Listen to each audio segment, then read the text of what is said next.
Hi. My name's J.C. McCauley. I'm Naisha McCauley, and you're watching AccessTV.org.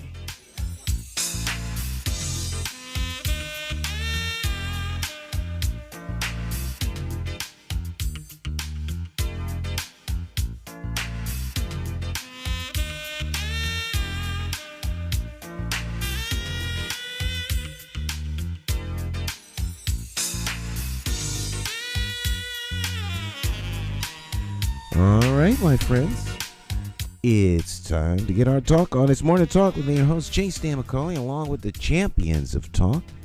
And, of course, this morning we have talk champion Cleo Duke-Wright in Studio 1A. And it's time to get underway. So, good morning, Miss Cleo. How you doing? Good morning. I'm doing fine. It's good to see you. You had a good week? I had a pretty good week. Pretty busy as usual, but I had a pretty good week. Yes. Well, it's good to see you. It's good to see you. You weren't here last week. I called in. I think I called in. I didn't call in sick. I called in tired. Yes. I called in tired, so I haven't seen you in. I was all dressed to come to the show, and I was about to get up and walk out the door trying to be on time for it. And you made a telephone call, and I said, oh. And so my son said, he's tired, he got to rest. I said, yes, he's tired, he's got to rest. I was all dressed. I said, I'm going out. Well, you know, I went out for coffee, and then I came back, and I kept my clothes on as I washed the dishes and did those housekeeping things that you need to do. And I miss it when I don't come, and I have a good imagination. I could do anything with mine. So I just made my day really really good, and it was really full, and I had a good time Friday. Well, that's good. That's good.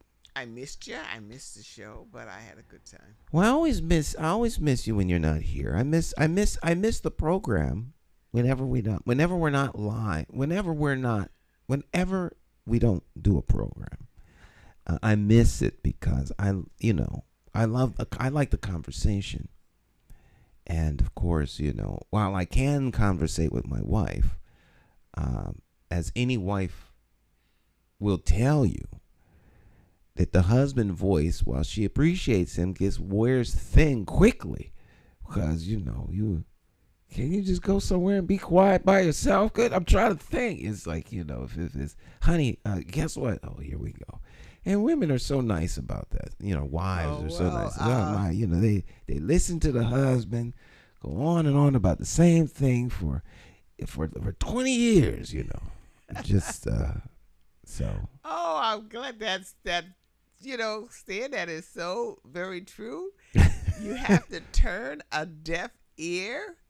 Because, you're looking at a TV show or so, you're reading, and you got this voice in your ear. Cleo, will you do this? Cleo. And sometimes there's nothing after the Cleo. You need to be quiet, because their voices are heavier, and I can't hear anything. It just drives me nuts when I'm trying to do something and somebody just keeps talking, but it's only those two at home, they just keep on talking to me. Why do they always have to talk to me? Why can't they get on their phones and talk to somebody else? But it's very important that they tell me their little things and their little. Well, I think that's one of the greatest acts of love, if you will, that wives do, is listen to their husbands. And I don't know if the husband processes it quite that way, but they should. Is that your wife listens to you, and I mean, she listens to you during her time, because there's a time I generally go up and I'll, because we could be in the house well, not now, because the height of the pandemic is kind of on the downslide. But both of us work from home. And at one time, of course, for a year and a half, the kids were here. So we could be in the house all week, without going anywhere. We go shop and stuff like that. But nonetheless, but we're home all day. So she's in the house all day. I'm in the house all day. We go out because she takes the kids to school. I pick them up from school. So we go out of the house to get the kids. But then I do my program at night. So right before I get ready to come on the air at night, I'll go upstairs. And she has this area upstairs where she sits down and she reads. My wife loves to read. She can't get enough. I think if she could read 2 or 3 books at the same time, she'd do that. She would. Readers they just consume. They can't wait to get a book. They get a book. They feel the book. Oh, they smell the book. That's right. They look at the print. Right. They look at the pages. It's like it's like food. That is, you said something. That is so true, because there are certain books that I wouldn't buy for the bookstore because they didn't feel well. They didn't feel good. I'd get that. I would get that book, but I'd have to have it in a different. It couldn't be that book. Those little books. Mm-hmm. Their pages feel so horrible that I could never do that. So I had to upgrade the book because I couldn't stand those books. Unless someone actually really ordered them, I would never ever buy one. And books do smell, and they do become your friend. They do become your friend, really, because a book, you're sitting down and you really love the book because you see the characters, you feel the characters, and then at the end of the book, it's over. There is a little sadness. Little sadness there, and They're like saying goodbye to the old friend. Yes, and you put that book up on the shelf, and you say, "I'll come back. I'll read you again." Sometimes you do, sometimes you don't. Mm-hmm. But I have books that I read all of the time. I've had them for years, and I just keep going back and reading them. I mean, you watch stories that you love on TV over and over again. That's right. Over and over again. Well, it's the same thing as a book. And especially with me, with the storytelling books, there are storytelling books that I really love. And I just read those stories over and over again to get the picture, and I could see the people as clear as day. That's just clear as day. Well, I think that's very true of all people who consume books, because the people I talk to that read all have similar stories. But you're talking about the page. That's the first time I've heard someone describe the page. But I can see what you're talking about, and so it's like it's reading is a sensual experience in that the senses, you only have 5 senses, and everything is through the sensory realm. But a book is what you're seeing, but you feel the pages. So it's like that's how you connect with the book. It's through the page. So if the pages don't feel right, I would imagine that you got a page turner, but the pages don't feel right when you turn them. And I guess different books have different textures of the paper. And I can feel it right now. And you can feel it, and then the smell of the book while you're reading it, the ink, the whatever where they use to process the wood to turn it into paper, all that all that stuff. So I can see that very easily. So the books will not ever go away. People will say, "Why don't you get a reader? What is the computer?" Oh, like a reader, a Kindle or. Yeah, I do that if I'm researching something. Mm-hmm. If I'm researching something, or especially biblically, I have those on my iPad and my phone, so when I'm studying something, I could turn to something Mm-hmm. on the phone. But if I'm reading, but I also have them in books, that I could sit down and study and relax. And that's just like the most relaxing thing is to sit down and. That's so interesting. I'm not a reader. I hate reading. It's just laborious. It takes time. It's like work, But I appreciate reading. Now I will, of course, read the life-changing, life-giving, everlasting word of the Most High God. So that's the only thing I really read with a ferociousness is the Bible. So I kind of sense what you're talking about because I just ordered a new Bible. The Bible is the best book. The Bible is actually the best book, but there are some Bibles that are not comfortable to read. Well, yes, depending on the size of the print, the size of the Bible, the pages don't turn easily. All Bibles are not comfortable. All Bibles are not comfortable, and all Bibles are not. Well, I shouldn't say they're not all equal, but I got this. I wanted a pocket Bible, and this will actually fit in my back pocket. It looks like a whole Bible, but it's just a New Testament. I never do that. This is just a New Testament. It's not a whole Bible. I thought it was a whole Bible when it came, but this is the Jimmy Swaggart Counselor's Edition. Now I had one of these, but it was half the thinness of this, and it was just a little bit bigger. But it was in the feel of it in your hands. It's hard to describe. But this Bible, believe it or not, has the same feel. It has the same feel. It's like a glove. It's like you're holding a glove. Because you can see how it's. It looks like a comfortable Bible. Like it would, it would just fold all the way over if it wasn't for the. And when you open it, there's just something about, and I would swear that Jimmy Swaggart had this Bible design, like, because I don't know if you all even remember Jimmy Swaggart. Most of our audience remembers Jimmy Swaggart, but he would preach, and his Bible always seemed to me to like flow. It was like a cloth blowing in the wind, like a flag.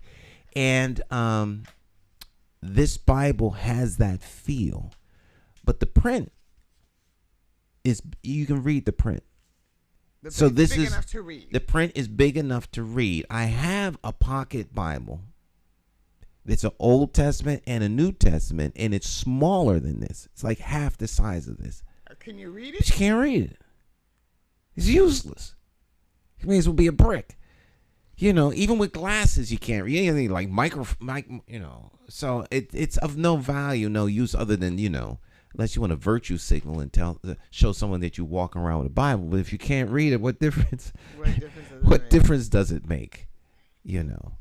But I get that. I can understand what you're talking about if I relate it to the Bible. But the Jimmy Swaggart, this Counselor's Bible is interesting because the words in red here are not the words of Jesus. And I don't know if you can see all the red on that. Yeah, I can see the red. The words in red are all of the commentary. This Bible is more commentary than the word. Okay. And so this is it's a counselor's edition. So if you were going to go to somebody's house and talk to them about a problem or whatever the case is, or if you're just going to read word, there's a little commentary on every single verse. Couldn't you have gotten that in in the full Bible? I don't know. This is a hard Bible to get. I was searching for the one I had. This is, I guess I don't know. But this is New Testament. Maybe there's an Old Testament version of this, But look, I can tell you right now, just from sitting over here, the way the pages are flipping, that's a nice Bible to read. Oh yeah. That's a really. Yeah, this is a nice Bible. But this is the Bible. This one is nice too. That's This is a Dakes. Yes, mine is bigger than that. This is a Dakes Bible. I don't. Thinner than that? No, yours is not bigger than this. This is the big. This is the large. I have one that when my friend died, they gave it to me, but it's very. I couldn't hold it like you're holding that. I couldn't hold it like that. Oh, well, this is huge. I stumbled on the Dakes Bible because I went to the Christian bookstore in Rocky Hill. This is 1980. Mm-hmm. And I asked the guy at the counter, I says, I want the largest Bible you have. The physically largest Bible, leatherbound. And he came out with that. And that's how I got it. I didn't know anything about it. It's a great Bible, but it's not a Bible for folks who are reading a Bible for the first time. No. That's not because there's so much. There's commentary in it, and the commentary, some of the commentary is not scriptural, and some of the commentary is, it comes out of a time when, race issues in America were, sketchy to say the least, and so there's commentary in there that speaks against interracial marriage. So, you don't throw the baby out with the bathwater, but other stuff is solid and right on. But you have to be careful with commentary Bibles, because Bibles that have commentary are just opinions. You may be talking to me or someone else. It's just somebody's opinion about something. And that's why you got to read more than one. I always do more than one commentary, but I love this Bible that my friend gave me. It's not really. It's The Messenger. Have you heard of that? The whole Bible's a commentary,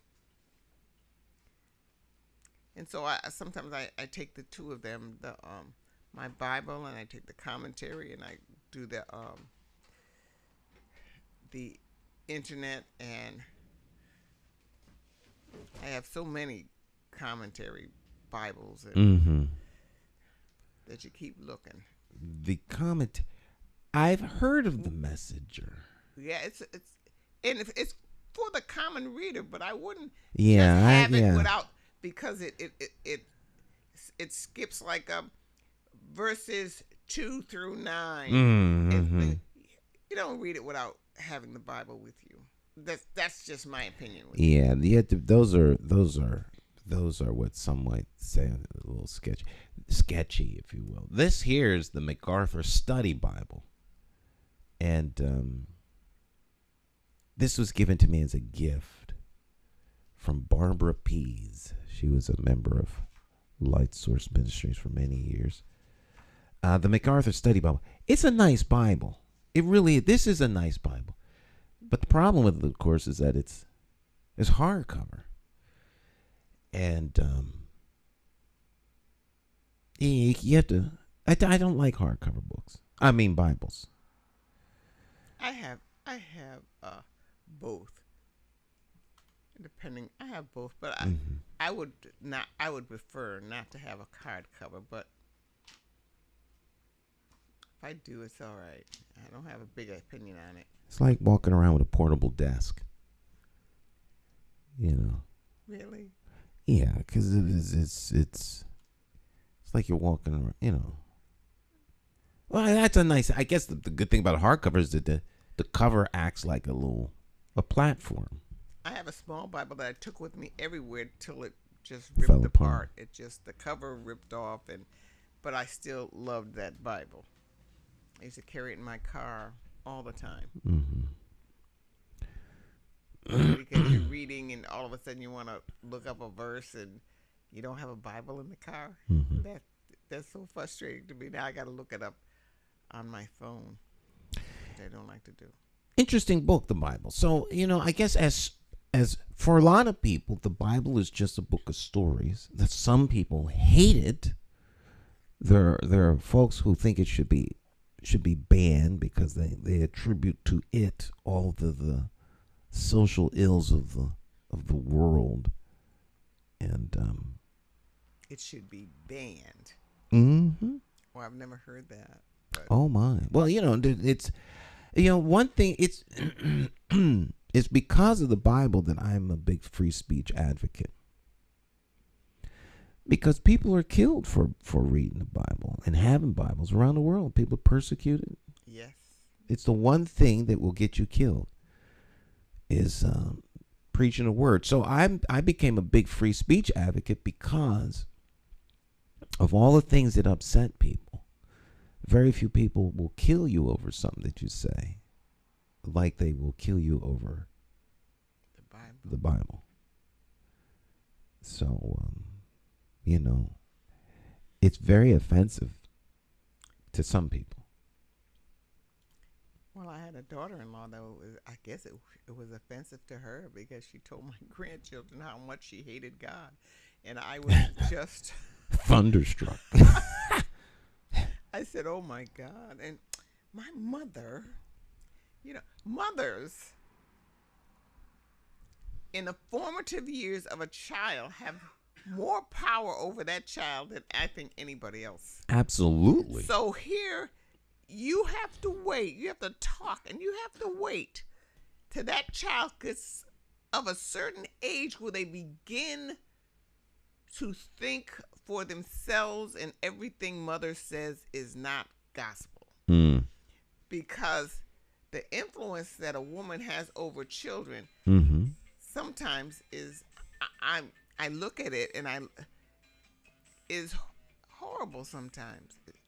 It's good if the mother is good, but it's horrible if the mother is she can just cause so much havoc. I think more than a father, if they have both mother and father in their lives.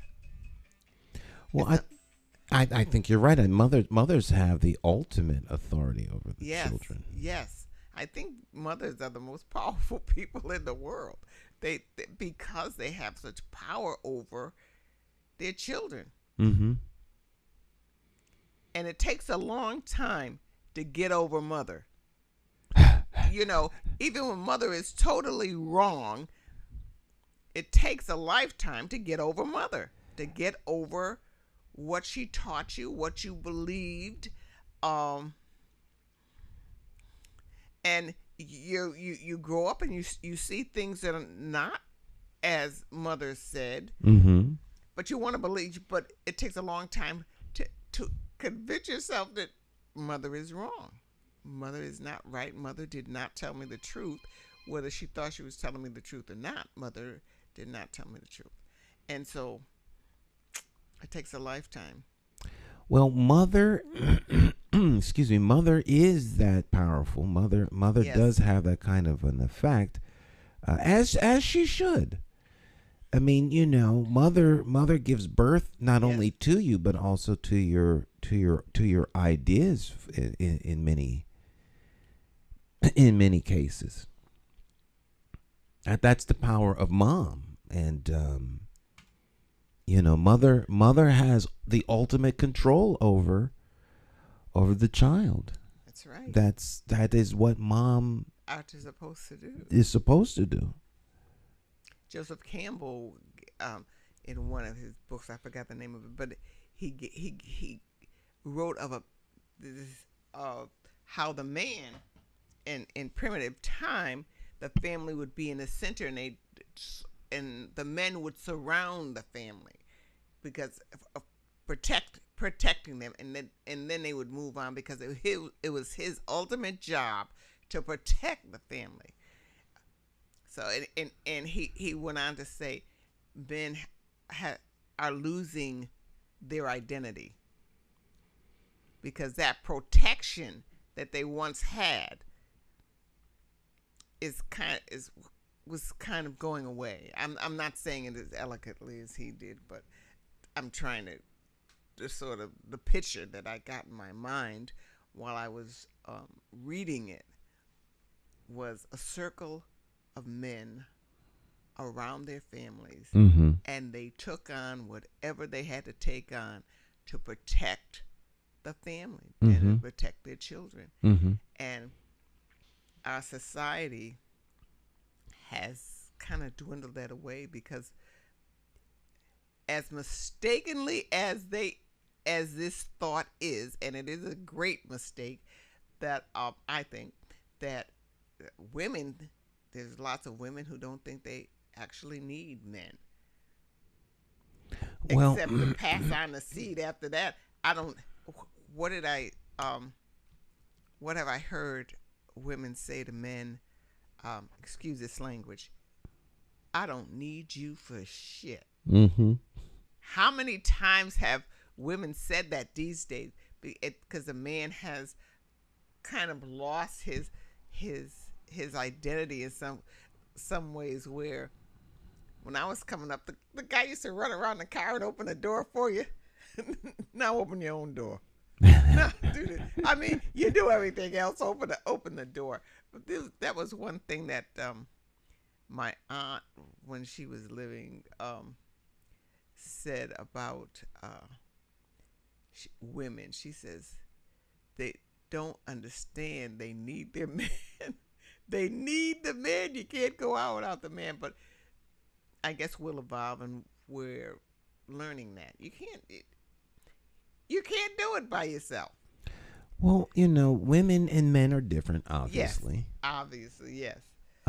They absolutely complete each other, and the species can't continue without a woman and a man, or a male and a female.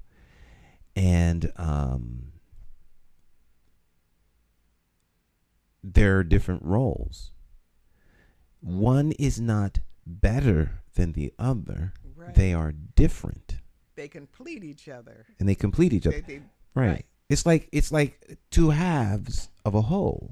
I mean, one half isn't better than the other half. They're just a whole. They, to be a complete thing, you need all of the parts. And so the role of women is different than the role of men. There's not one that's greater than the other. They're just different. Men cannot do what women do. And women, despite what many would say so, cannot do what men do. They just can't. They're designed specifically to do different things. Men cannot do what women would, but it appears that women feel that they could do what men could do. Women think they could do what men could do, and that so they could have the babies and raise them and go out and make the living and protect the blah blah blah. Listen, I'm one. When I was young, I thought I could do everything and I could do it alone. And It took me most of my life to realize that that's not true, and that's why you're in the position that you're in, because you're not full. You can't. You weren't made to be alone. We were not made to be out there all by ourselves doing everything. That's true. We weren't made that way. You talked about the role of mother. Now, it would seem in an ideal situation, because if you look at the role of male and female outside of the human being, the role is pretty clear. And so, since the children are a byproduct of the mother is the main influencer for children. Yes. All right. The mother is the main influencer of children, and the father is the protector of the mother and children and the abode in which they seek comfort and safety. And so, if you don't have the protector, then the mother has to do that. And you cannot, despite the attempts of many, multitasking is a nice concept, but it is for the most part impossible. You can only execute one task at a time. You may be effective enough to do a multiple of tasks, one after the other, in quick succession. So it may look like it's all happening at once, but you can only do one thing at a time. So if you are protecting and working, then the children are open for influence from something else. So you get rid of all of the men and force the mothers to have to work, then something else influences the children. If you want to get political, then it's the government. You want to get spiritual, then it's the devil. Idle minds, the devil's playground, as they say. So, how do you need both? There are certain things that are man-centric. There are certain things that are female or woman-centric. And you need the balance of the two. You need the balance of the two. Man thinks he could switch roles. He thinks that he can make this, that, and change things around when he is not the creator of these things. Right. So he, just because you can force people to act a certain way does not mean that is so. And that's going to work. And we found out in our daily lives that it has gone a bunk, that it does not work, that women were ostracized for being mothers and being home with their children. You remember that period of our history where women, you don't do anything. Well, that's absurd. Absurd, but so women were forced themselves to go out because they wanted to be, in society.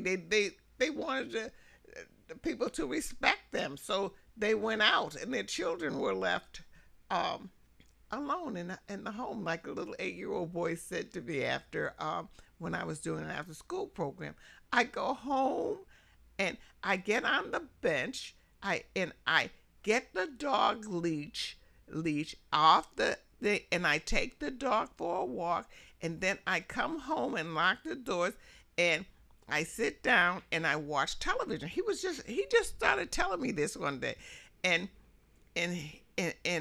I just sit there. Both of his parents were lawyers, and he said, and the last thing he said was, I'm only 8 years old. That was the last thing. I'm only 8 years old. He did not like this, coming home to an empty house with no one there, and he having these things and sitting there waiting for his parents to come home. And I really felt bad, and I wanted to tell his parents when they came, but I didn't tell them anything because he's the one that had to tell them. I wasn't gonna tell them if they didn't see that, because they were very business. I was in this after school program that was it was one of the suburb. I won't tell you what town. It was one of the suburban schools, and it was a strange place for me to see children act like these children did. Very strange place for me, and they felt they had all kinds of authority. But they were just children. So we came to blows because we had to realize no matter who you are still a child, and I still am an adult, and you still will go over there. And as they threatened my job, I will have you fired. I will have you this. I said, well, tomorrow you'll have me that, but today you're going to sit. You're going to sit right there. You know, I had fun with them toward the end of the school year, but it was a difficult transition for them to have me there. Mm-hmm. So I was just, you know, they didn't have parents home. But I could remember wonderful times when you come home from school and you walk into your house and your mom's there and she has snack for you and she says, all right, take off your school clothes and, you know, put on you always had to take off your school clothes and put on some other kind of clothes. Mm-hmm. And she'd give you snack and she would just be there and she'd probably have started dinner by that time. So the house smelled kind of nice and the sun was shining through the windows and everything was beautiful. And Mom was there. It was horrible when Mom went to work. I can remember coming home to an empty house. That was not pleasant. Mm-hmm. That was not pleasant because it was so much more pleasant when she was home. Because she had a lot to say and we had a lot to tell her. And she listened to our little stories. So, well, I know one of the things that I think my daughters like. Well, I don't even need to think they like. I know they like because I pick them up from school every day. They can't wait to get home so they can talk to their mother. They don't talk to me in the car. You know, I'm the basic transportation. They used to talk to me a lot more. But as they get older and become young women, they can't wait to get home and talk to their mother. And they come in and they talk about this. So, I mean, I have a general conversation. So how was school? It was good. So anything happened today that was, you know, dramatic? No. You know, they give you some light stuff and things like that. Daddy's always listening. Yeah, I'm listening. But as soon as they get home, they can't. They like make a beeline right to her. And of course, they check to see if she's in a work kind of state. Because, you know, she worked remotely. There's a lot of remote interfacing with the rest of your colleagues online.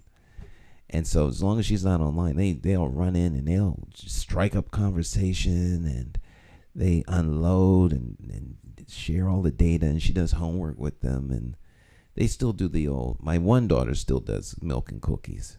You know, we call her a large baby, a 6 foot. She was a preemie. It's hilarious. She was a preemie. I could hold her in my hands. Nia. She's taller than her mother now. She looked like a full-grown little teenage girl. And she's 11. She acts like she's 5. So it's bizarre to see this big girl and she could still get in the full fetal position. Knees up to her chin. She can fold up in full fetal, knees up, legs flat, and she could squeeze underneath a couch. You wouldn't know she was there. That's how flat she can get herself.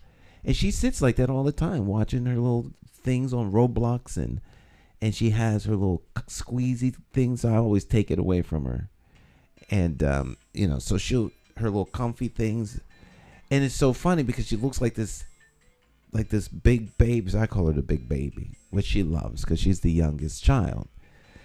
But she'll run in and she'll talk to her mom about all kinds of stuff, and they mom raises the children. She gives them their direction as to where they should go and what choices they should make. And I think that it's unfortunate that society has taken away the grandeur, the glory of being a mom, as though it somehow subjugates women to the authority of man, or she shouldn't have to be at home raising her children. And I wonder the attitude of people who say such a thing. It's almost like saying, well, he shouldn't have to be forced to go out and get a job. There's this subset of people who either don't like that things are done, don't want to do those things, or angry at other folk that do those things. So they belittle those things. So, individuals have to really know their worth and value in terms of what they provide. And look at society now. Look at the society. The mayor of New York just got finished talking about how he's going to have these teams to gun suppression, go out task force teams and mental health people on the streets and these task forces, because guns have gotten so out of control in New York City as well as other cities. But you have all this violence from the young people. You have young people who are not in great states of mind. And then there's this talk about how their households aren't right. As quietly as it's kept, it's not just within minority communities or in urban communities. It's across the spectrum. Mm-hmm. And where you have societies that the roles of women and the roles of men have departed from what used to be the norm, you see the ill effects of the society. Now they're trying to fix with all these outside things, and the answer is strengthen the home. Mother, go home. Mother, go home, or father, go home. Somebody go home. Someone and take go care of the home, children. take care of your kids. Somebody go home and take care of the children. That's all. It's your kids. Take care of your kids. They need you. They need you. They need you. It would look different today if somebody stayed home with the children.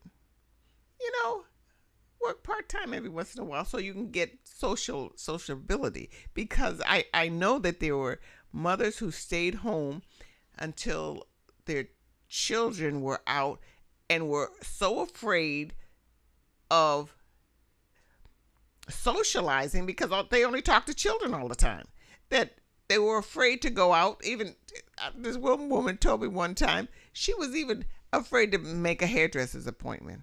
She wouldn't even go to but we don't want it to be that bad. Mm-hmm. But we still need to stay home. Somebody needs to stay home with the children. Someone needs to stay home with the children. I think that because otherwise the children by default are designed to be influenced.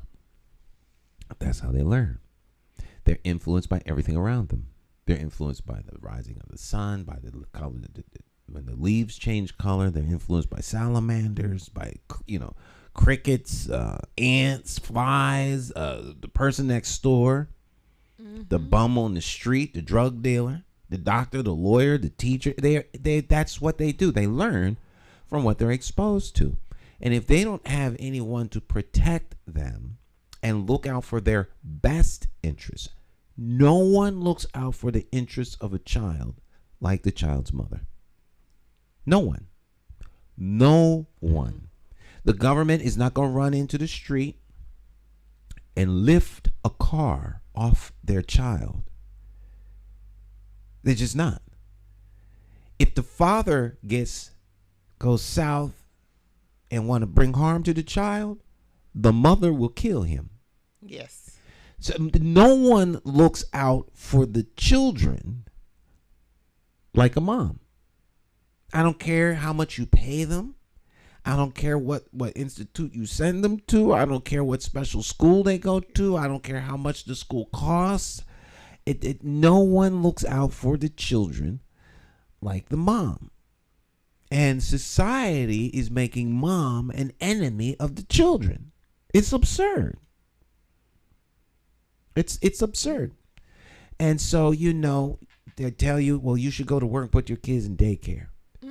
Well, we're not sure you're raising your children right, so we're going to send some officials over your house to make sure you've got proper food.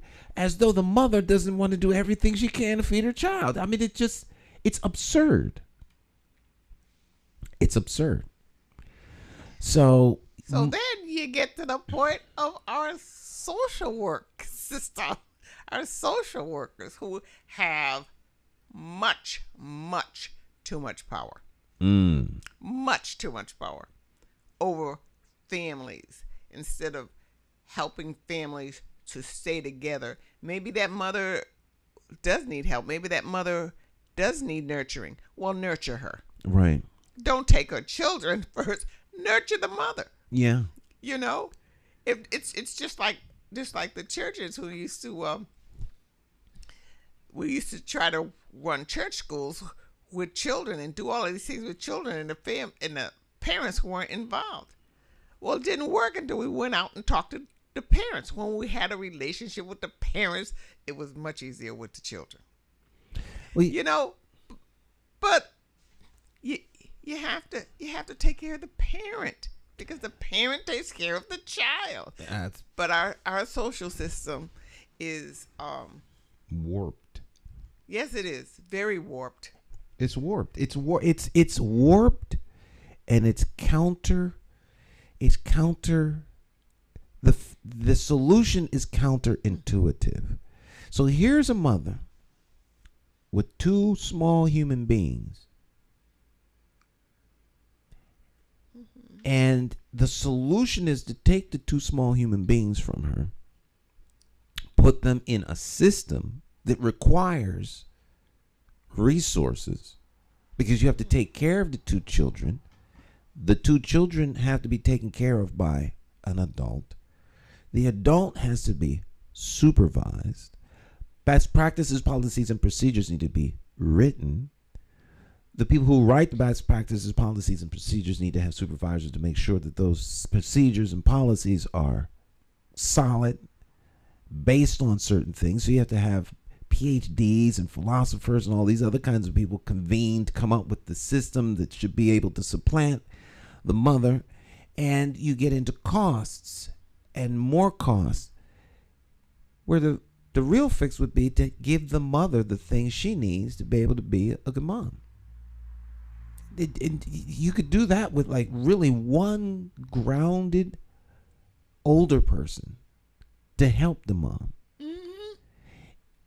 Whatever she needs would be far less expensive than taking her two kids, even one. But to take two kids or just one kid from her and then someone else try to supplant the mother. Because they're not going to care about the kid or the child. They're not going to care about the child like the mom. They're just not. Even the mother in her worst state cares about her kids. And then there's family who actually care about the kid too. You think they will care? Absolutely not. So it's not. The social system is broken because it doesn't help the correct individual that has the need. The children don't have, now let me say this correctly and make sure you all listen correctly. The children don't have a need. The mother has a need because the children need their mother. They need their mom. That's what they need. So they need a functioning mom. And if the mom is dysfunctional, you give her the things she needs to fix her. So in the Bible says, pure religion is this: to take care of the fatherless and the widows. If you take care of the mother, the children will be fine. Mm-hmm. Mm-hmm. Take care of the mother and the children will be fine. This judge, this couple were getting a divorce, and they couldn't agree on anything, and they decided. The judge said to them, "I want you to go into that room, whatever they send the mothers and the fathers to make decisions." He said, "I want you to go in that room, and I want you to make the decisions, because if you don't make the decisions, other people will make the decision. We'll make the decision, and we don't know your children, and we don't know you. You are the best ones to make the decisions, because there will be strangers making decisions for your children." And she was absolutely, of course, they never came to terms. And the judge gave them the best advice, and she probably, because she was so absolutely true. That was so absolutely true. Do not have strangers making decisions for your children. You make them. That's profound. You make them. And of course, this couple did not listen. So it went amok, and the children ultimately, and the family, couldn't do too much. It went amok, and the children suffered greatly, still suffering greatly because of this, because the parents could not make decisions. I think that they should have taken the parents and worked with them and left the children be. Mm-hmm. Yeah, I think they should have taken the parents. Yeah, because that's the only thing that's going to do any good. Now, you have years and years of chaos for the children, and going into adolescency, going into adulthood. They're going to have to find their own way, and to me, that's unfair. I think that is grossly unfair. I think you make a good point, and part of what we have in society is the result of the thinking, thinking in opposition or against the advice that the judge made. Her advice was absolutely right. So if you don't make decisions for your children, people who don't care about your children will make decisions for them. And when I say they don't care, I mean they don't care. Now, some have hostile intent toward your children. Mm-hmm. So if they have hostile intent toward your children, or don't like children, or think that the children shouldn't be a burden to society or shouldn't even be here, then what makes anybody think that they're going to look out for your children's best interest? And so when you hear people say, well, the government or the schools, and I love schools. Full transparency, my wife is the president of a board of directors that runs a local school. So, I mean, we love schools. I love schools. But the public schools, are one of the largest government agencies we have. So if the school has people, and most people within the school system care about kids, but they don't care about the kids at the school like they care about their own kids. Otherwise, many people within the school system would be trying to get your kids out of the school, because they don't send their own kids to that school. Why? Because they care about their children's education. Why would they send their kids to a school that is not as good as the schools that they want to send their kids to? I don't mean that as a dig. I mean that as to give an example of where the caring starts to change. All right? They care, but only to a certain degree. And how would you expect bureaucrats who are bean counters, looking at bottom lines, things become, your kids no longer have names, they're just data points. And now we need to do a collective fix for a particular cohort. And now the children stop being individuals. Now they're a cohort. Now they're a group.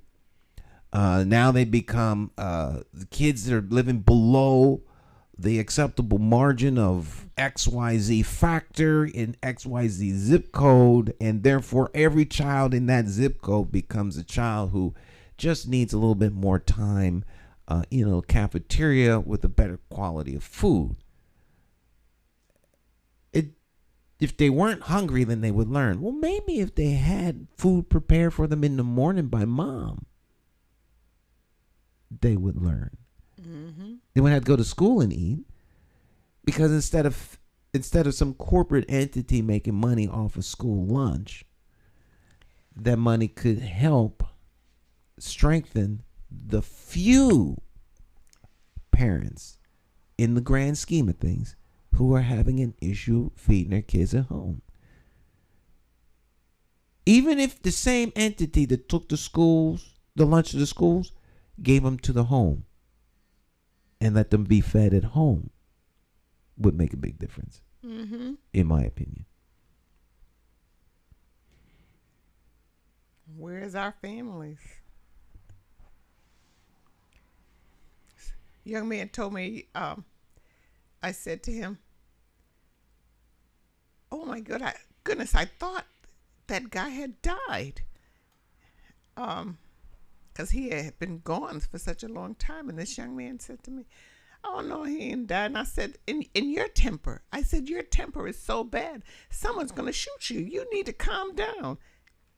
He said, so? Someone shoots me. He said, you know, I've been shot before.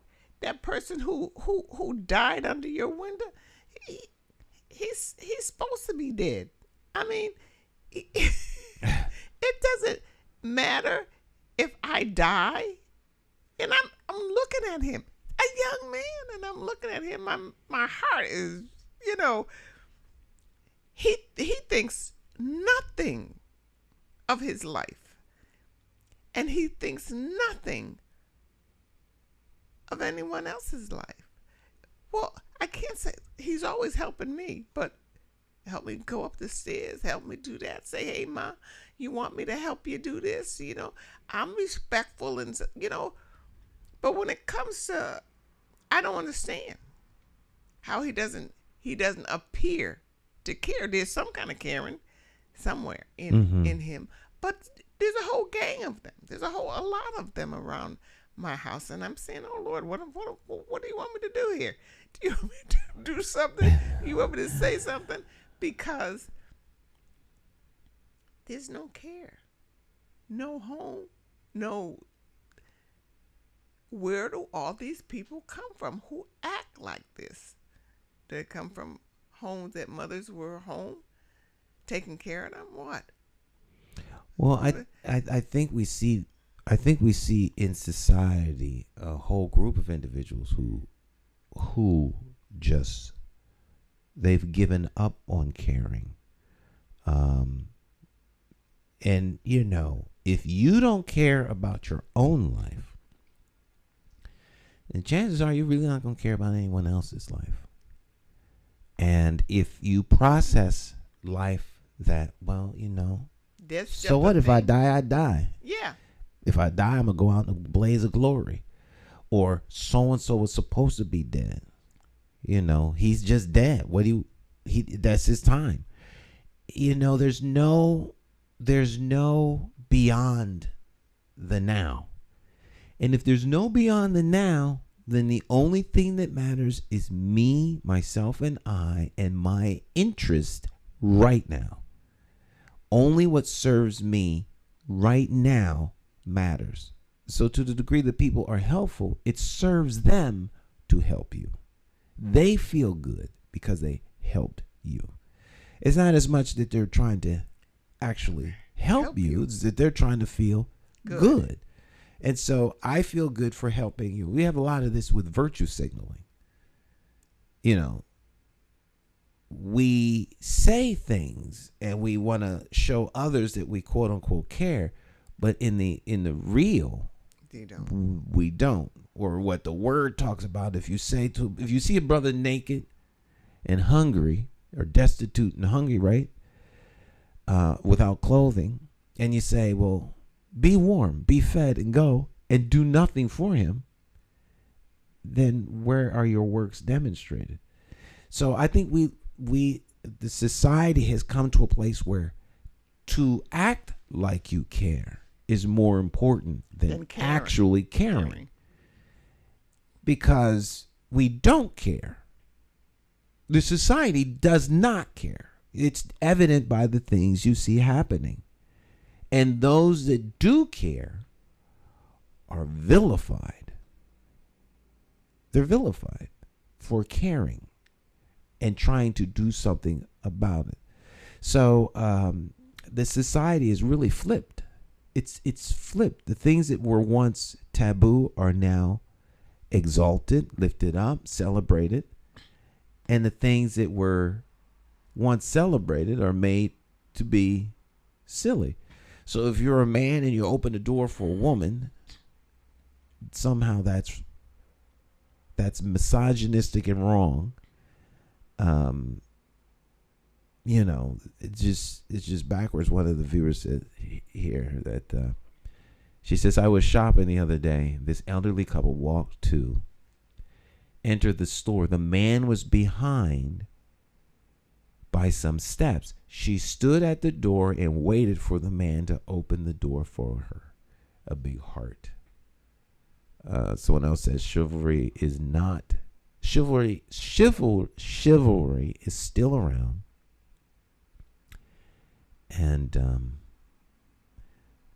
my mother, another one, my mother passed away.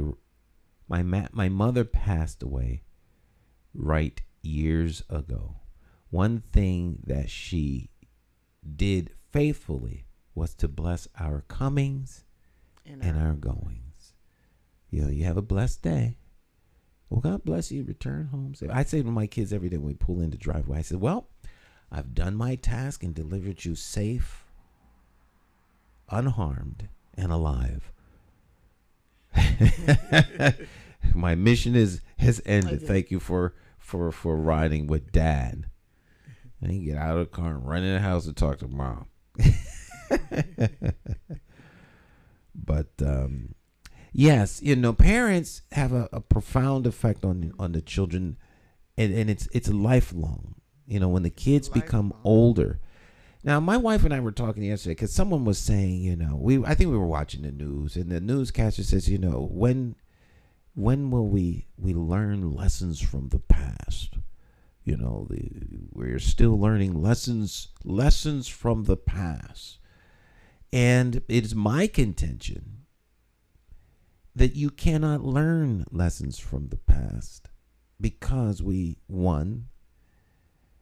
live in the present, and people born in the present have to run their course. So it's sort of like saying, why do we have to keep crawling? I mean, we know crawling is not a best practice for transportation. Why don't people just walk right from the jump? We should have learned by now that crawling doesn't work. And crawling is part of the process. And I think the reason why you can look back and see the same things happening over and over again is because we don't live long enough to prevent them from happening over and over again. We die too young. I don't think we're designed to die at 100. I don't think we're designed to die at 65. We're designed to live a long, long, long, long time. And because we don't, there are no elders, there's no seniors, there's no people with wisdom and knowledge to know. Don't do that. That's going to lead to totalitarianism. No, that will lead to dictatorship. No. They tried democracy some time ago. They tried communism time ago. That didn't work. They did that in the 6th millennium, and they wouldn't let it happen again.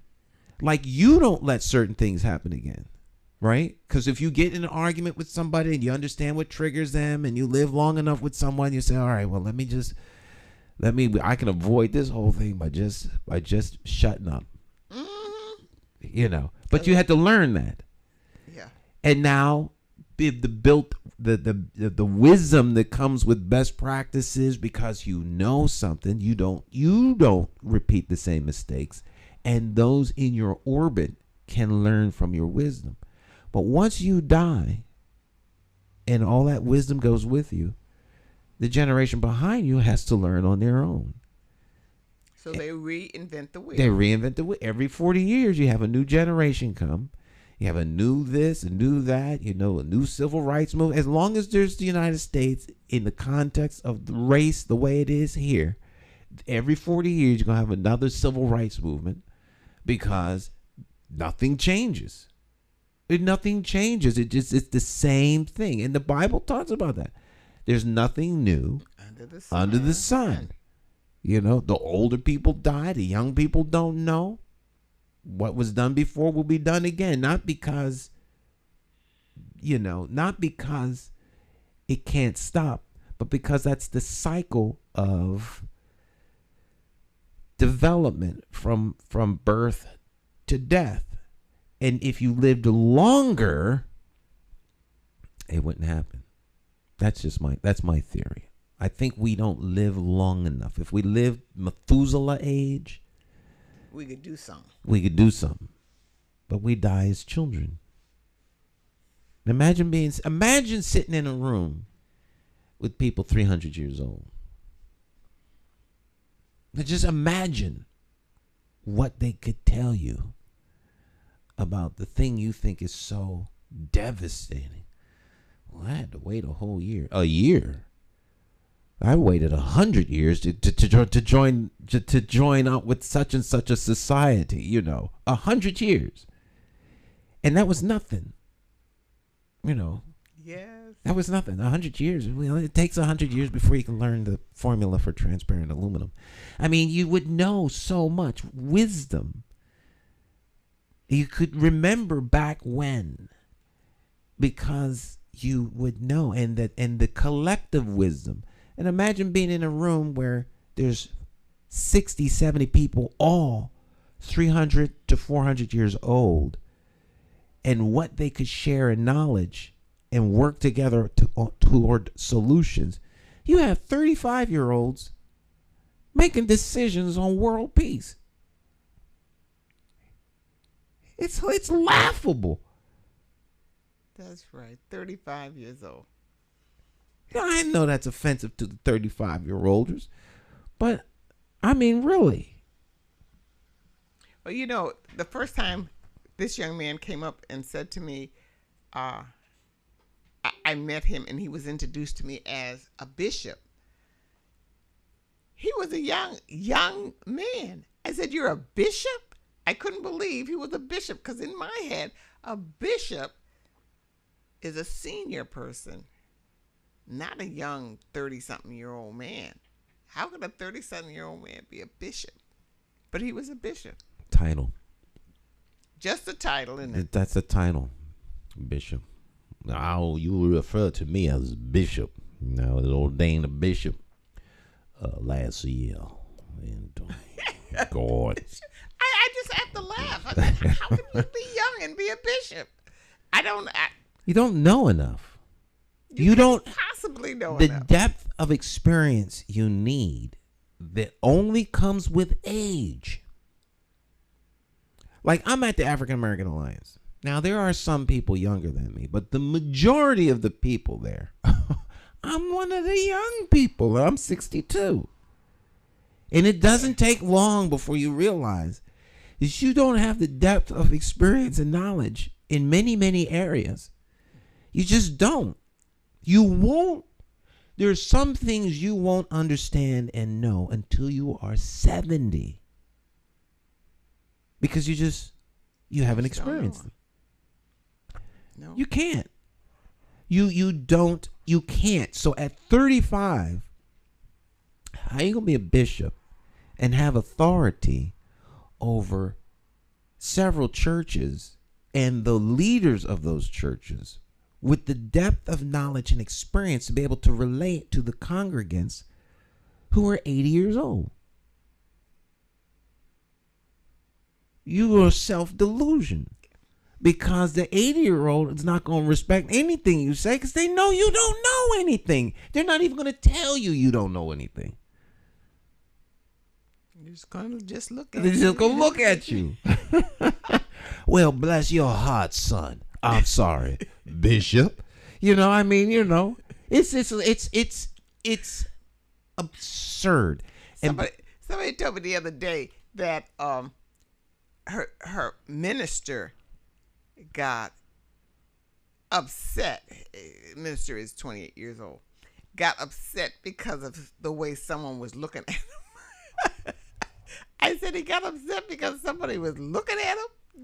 He just didn't like the way someone was looking at him, and he just, kind of got upset and went off a little bit, and so he decided he was going to listen to this group of people and not listen to that group of people. I said, "Oh my God, 20, he's a minister," I said,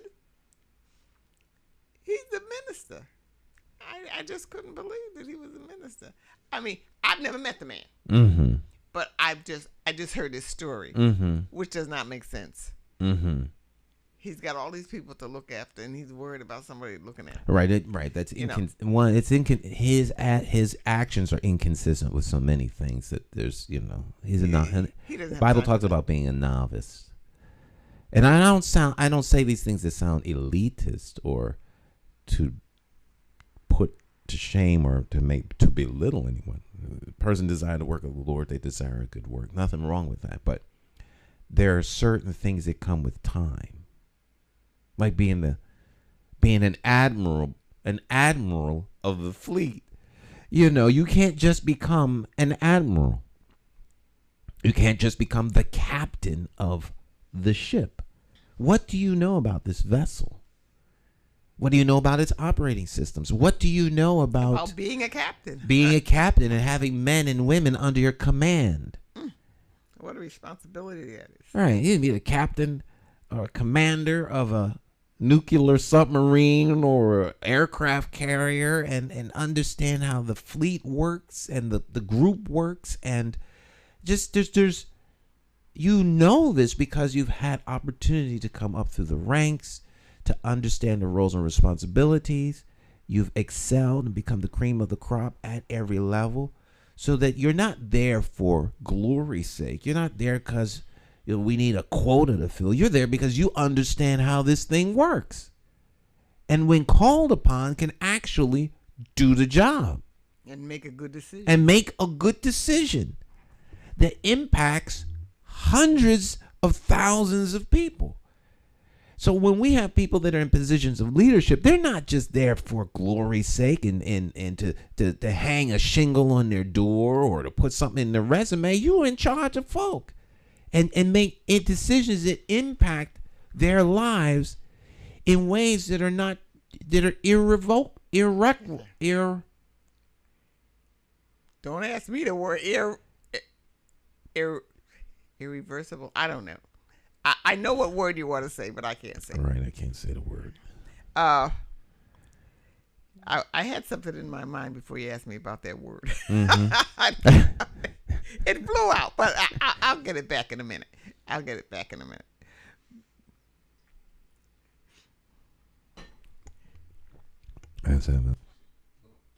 the mute button instead of that button. I was drinking some lemonade when she was talking. So, when people make decisions, these decisions affect multitudes of people, and they're not trivial.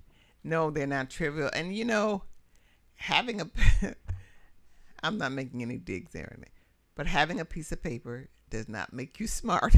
No. Does not make you able to lead a flock. Does not make you able to do a whole lot of things, but it does say you can remember stuff. You could pass a test. Mm-hmm. You could get an A. But until you actually do these things, it doesn't mean anything really. Well, most real tests have to be threefold minimum. And the theory, the written, the oral. It's just that's like four. There's really four things. And then the practical. So, theory, written, oral, practical. That's four. The theory, I think there's a lot of people who are gifted. And, you talk about the test takers. A lot of people are very gifted. Theoretically, they understand it. So in theory, they know. And if you work in an environment that it's only theory, then that's fabulous. You're good. But if you got to put the theory into practice, there's a whole nother leap that you have to go through. Right. Can you articulate what you say you know? Can you, an oral exam. So can you articulate? Can you tell me how to do this? Even though I don't know, can you instruct me? Can you instruct someone else to do the work? They have hands, eyes, and can execute whatever you tell them. So can you tell them? So you may be able to, well, I know the word I want to say, but I can't figure out what it is. Then you fail to communicate. So the theory is different than articulate. Can you write it? Can you express it in words by writing it down? And then the most important part is practice. Now, practice takes time to perfect. There is the difference when I was working at the hospital. The difference between the 3-year nurse and the 4-year nurse. Mm-hmm. The 3-year nurse is hospital trained. Mm-hmm. She runs a floor in her 2nd or 3rd year. She's running the floor. She's doing all of this. Now the 4-year nurse, or the University of Harvard nurse, mm-hmm. has like one day, couple of days. She or he goes to the OR and they look. A 3-year nurse is going to get on that floor, going to scrub, going to assist that doctor, is going to run a room, going to do all of those things. But a 4-year nurse is very closely supervised, and she only does one thing, and she does this and she does that. So when I was there, it was a 3-year nurse that, to me, that was the nurse, right? Not the 4-year nurse. It was the 3-year nurse. And by 3-year nurse, she means the person who's been on the job for 3 years. For 3, you know, the 4-year nurse is a person that came out of school. Is coming out of going back and forth, right? A couple of hours maybe mm-hmm. in the hospital, and but she's the one actually that the 4-year nurse is the one that got the accolades. She has the paper. She has the paper, so that was power. The 3-year nurse was just a nurse, a good nurse who could run the floor. Who keep people alive. The 4-year nurse was not the same. So could the 4-year, what would happen if the 4-year nurse was on the floor and they were the only ones there? That, first of all, that would not happen. It can't happen. It can't happen. Folk would die. Right. But the time you're in your 3rd year, mm-hmm. In nursing, I was at Harvard Hospital in the 60s, and I was at St. Francis Hospital from the time I was 14 till I was 16, and it was the 3-year nurse that did everything. Mm-hmm. She ran the floor. She did everything. She did everything. She had supervisors, but she did everything. I and I loved working with them. Mm-hmm. A 4-year nurse, you just saw them every once in a while. You didn't build a friendship with them or a relationship with them because they were in and out, you know. But it was a 3-year nurse who ran the floor. Now they don't have 3-year nurses; they have 2-year nurses, and hospitals don't train nurses anymore. You got to go to school, and there's no 3 years now. There's 2-year nurses. You can be an RN in 2 years. You're a year of school and a year of on training in the hospital. So now there's a 2-year nurse and a 4-year nurse. So so what would be, a part of me wants to say that the old way was better, but then if it was better, one would think that that's what they would still do. So what is patient care? If you want to say better, you're going to say it was better in patient care. Okay. Back then, it is more computers, and they do your risk with that thing that they do with food when you go into a store. Mm-hmm. Every time you get something, there's not that bedside manner. Of course, doctors don't have that bedside manner anymore. That's like gone. You're a client. You're not a patient. And so when I look at nurses, I really like nurses in their uniform. Nurses could look like anything now, and you don't get the care. So no, you don't get standards have really dropped. Oh, if you made a bed that had wrinkles in it, that wasn't tight, and someone had to be in the bed all the time, and they didn't move a lot. They could end up with bed sores and they'd be sore. So that was very important of how you made that bed. And believe me, you made it right. Or there was help to pay. So you didn't have fitted sheets. You had just a regular flat sheet. And you made that bed tight. And when someone rang a bell or when someone, you checked on that patient and made sure that everything was all right. You had a certain amount of patience.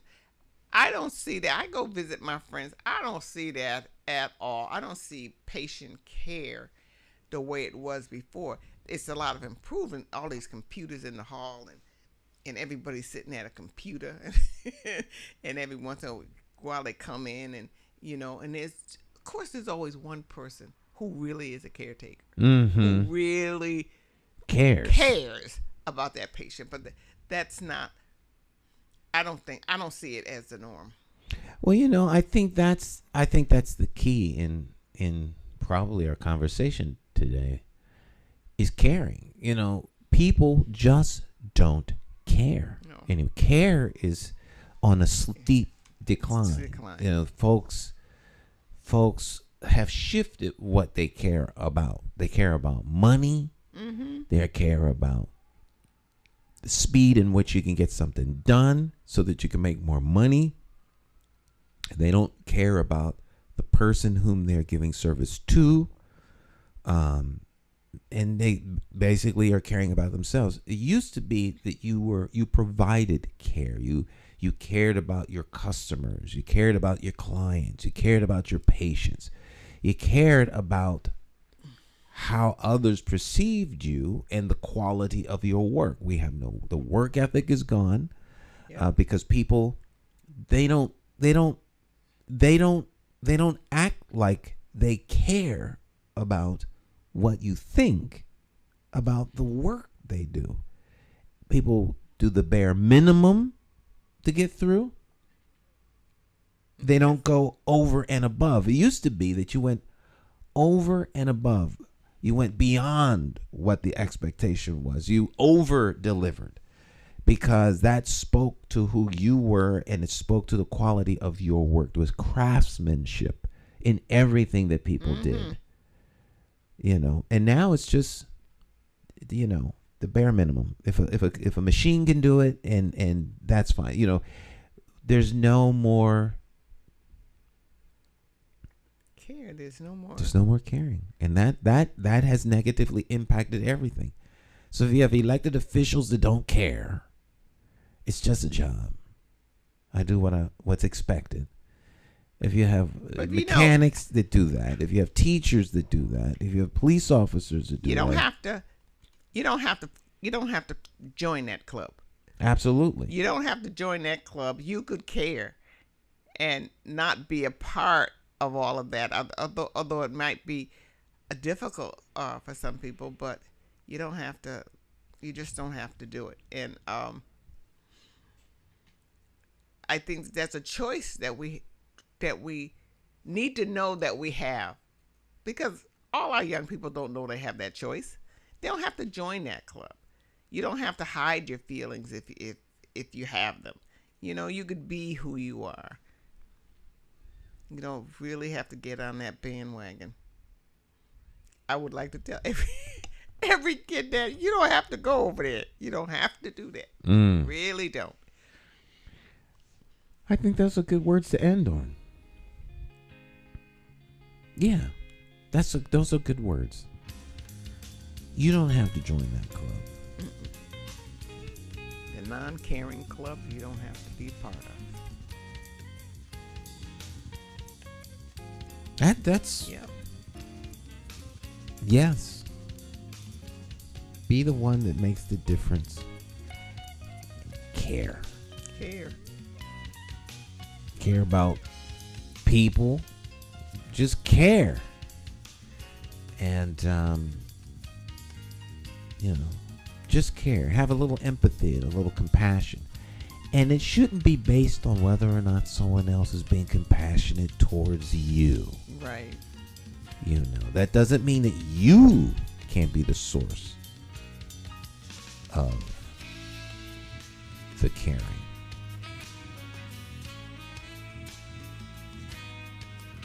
Yeah. Young people don't know that. Well, a lot of people, the young people, don't know that they have a choice. Mm-hmm. They don't have to. They don't have to live that way. You know that person over there that they laughing at? You could be like that if you want.